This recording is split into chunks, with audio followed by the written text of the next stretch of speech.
and welcome to our overview video for our Microsoft Fabric Global AI Hack project. We've only got 5 minutes, so let's get right into it.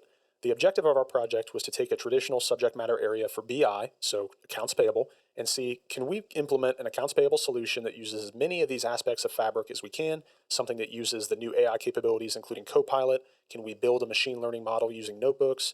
And ultimately, we made a predictive model that's going to tell us for a given invoice that has yet to be paid, are we predicting that this is going to be paid early, on time, or late? And along the way, we use all the capabilities of Fabric to get us there. So to get right into it, the main setup of this workspace is we have 3 lake houses. We've kind of split it into a medallion. So we have a bronze, silver, and gold layer. And we have various notebooks that are handling the machine learning modeling and the transformations to go from bronze, silver to gold. We have a semantic model, and we have a Power BI report that is going to consume the results and bring everything to a usable report for the end users. So from a source system perspective, we are using an SAP system. We are landing data directly into OneLake using an ETL tool with ADLS Gen 2 capabilities. So we land Parquet files right into the Bronze Lakehouse, and we use a few simple cells here to transform our column names and then write delta tables to the Silver Lakehouse. While we're writing our Silver Lakehouse, it is also useful to have a calendar table, and we used the Copilot capabilities in Data Factory, and we had Copilot generate quite a bit of this date table. So we had it give us the base date table between 2 given dates, and then we added many other columns just with prompts. And we'll have all of the prompts that we used in our GitHub repository of how we made this date table with Copilot. It worked pretty well. And then from a dimensional modeling perspective, we are writing our facts and our dims to the gold layer. And our chosen method for this, what we found to be the most useful for us is we like to write SQL. So we're just using create or replace table statements. And we're just writing out, our case statements, our joins, our where clauses, everything we need to make the tables into the final shape that we want them. We use that in a notebook here, and we write everything to the gold layer. So now I'm going to hand this over to Bob, and he's going to explain a little bit about our machine learning model. My name is Bob Buttrick, and I'll be taking you through a quick look at our data exploration and modeling notebook. So after our initial imports, we first start by fetching and preparing the data for modeling. So first we did a little exploration of the data, so just looking at the trend of the payment status category over the last 12 months. This first code block here is just a function that we put together that does some of the pre-processing needed to feed into the model. So we had some numeric and categorical transformers that we used, as well as just some general preparation, splitting the data frames into our train and test. So this is the results of our split. Just did a quick check just to look at the shape of the data, make sure everything's good to feed into the model.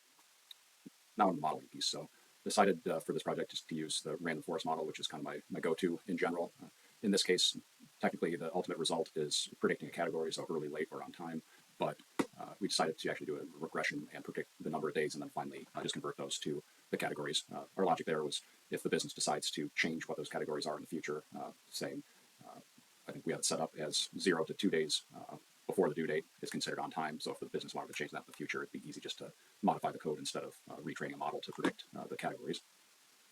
So for the first step in this process, I ran a grid search for a random forest model. So we used all of these different parameters that I ran through. I believe there were 800 and some combinations that we tried with using 5-fold cross-validation.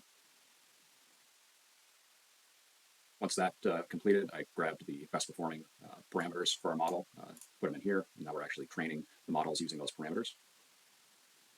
Here's the results of our model. So our training R-squared value is 0.93 and our test is 0.65. So obviously a bit to be desired on the test results, and the difference between those numbers between the training and the test kind of indicates some overfitting. So we'll have to circle back and do some additional tweaking to the model and possibly some more feature engineering. Looking at the residuals, so most everything is centered around 0, which is ideal, plus or minus about 50 it looks like, with some outliers out there, but not too terribly. Next we did a look at prediction errors. So this light gray line is the actual values. So that's a line that we would like to be at if everything was predicted perfectly. The darker line is what we're at, so a little bit off from there. At our feature importance, the top 30 features that made up 93% of the importance. And finally, here's the results of our training. So I just created a data frame that showed the actual days early or late, our predicted value, and then converted it into categories and ultimately the accuracy. And then finally, we're going to take that data frame that we created early on with our unseen, non-cleared documents, run that through the model that we created, and then ultimately output what we need to feed into our Power BI dashboard. Okay, so now we're taking the results of that machine learning model. We are using a simple SQL statement to join them into our main fact table and write all of this down to the Gold Lake House.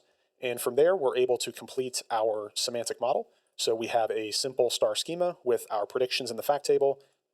We have our measures. We have our calendar table that Copilot created for us. And we have the rest of the DIMs we made in the notebook.